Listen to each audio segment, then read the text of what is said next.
Well, here we go. The Wraith is actually completed. We just need to decide if we're gonna run body panels on this thing or if we're gonna actually get a Wraith body. Gonna break down a couple little things here. I added a few things. One, we got ourselves a driver. You guys see inside, we got interior. This interior is available on Amazon. You can get two different ones. You can get the one with the actual race driver in there, or you can get this one. This one you can actually add your own seats and everything, which I will put the links in the description box for the interior and for the seats if you guys are interested in it.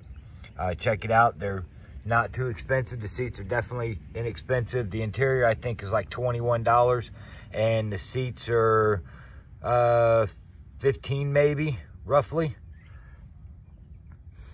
And we're gone ahead and added a aluminum front bumper with some LED lights.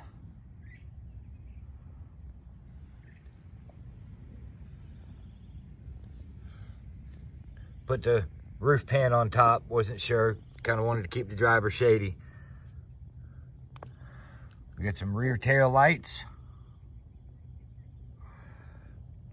It actually turned out pretty good.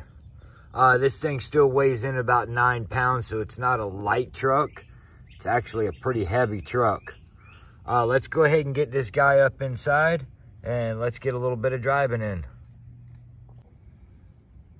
As you can see, he sits in there quite nicely. He's a perfect fit. Picked this guy up at one of my local drugstores, Walgreens. He was actually on clearance. I thought he looked pretty cool. He's like, definitely, he's packing a firearm and everything. I thought it was perfect to go up in here. Awesome. Let's go ahead and rip it.